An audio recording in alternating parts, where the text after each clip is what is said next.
TORAJAMELO is a social enterprise registered in Jakarta, Indonesia, and we basically work with indigenous women weavers of Indonesia who do backstrap loom weaving, and through our slow ethical lifestyle brand, we take their weaving to the market by converting it to fashion and then non-fashion articles like accessories, homeware, etc. TORAJAMELO started actually in 2008 by our founder Ibu Dini Yusuf, and it was an accidental entry into entrepreneurship. Budini, who's married to a Torajanese, was actually holidaying the Toraja. Yeah, she was relaxing in Toraja, and that's when she ended up spotting children, anak-anak, who were having oriental features. Yeah, so not indigenous like you would see in Toraja, but basically with oriental or Chinese features. And she was wondering, Kanapa, yeah? Karena they do not belong, and ini Sulawesi Selatan, right? It's not the north where you might see orang Manado.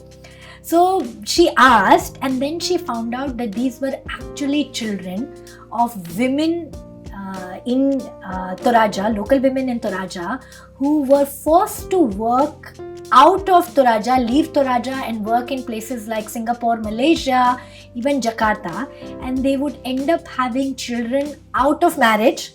And then because they were, working there as domestic helpers, they cannot keep the children.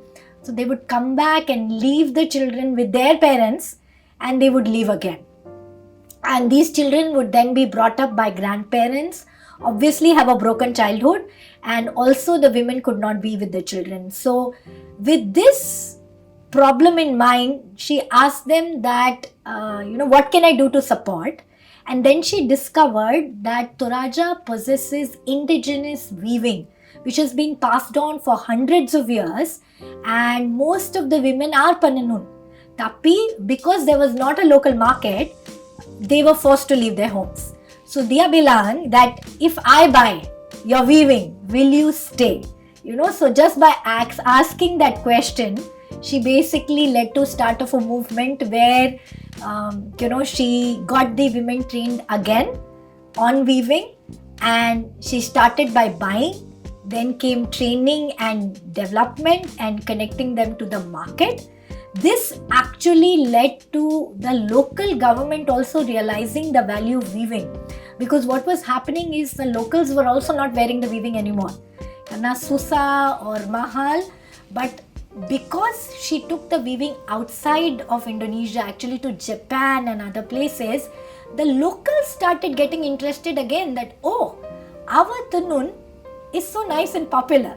And then the local market got revived, and more women joined in, and with the local government support, people started wearing it. And therefore now in Toraja, where we started, there is both local, there is both national and also international market access. And since then now, we actually work in almost 10 wilayah around Indonesia, and not just Toraja. Sekarang the tenun is from Toraja, Mamasa, then in NTT, Soe, Oesena, Maumere, Kefamananu. We are also going to Alor. We also have some from Bali. And recently we are just venturing into Sultra, and we'll be in the islands of Buton and Muna. So you can see already about 10 communities, and next we'll be going to West Papua, also Kalimantan, and hopefully Entebbe. Target seluruh Indonesia but outside of Java. Karena we work with tenun and we want to support handwoven textile.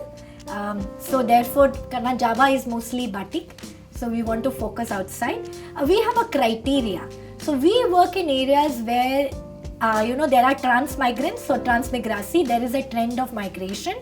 Also where government or other larger organization have not supported much, so they are really suffering about lack of access to market and opportunity. And finally, they should have weaving heritage, because our entry point is handwoven textile, right? So using these three approaches, we then choose which communities to work with.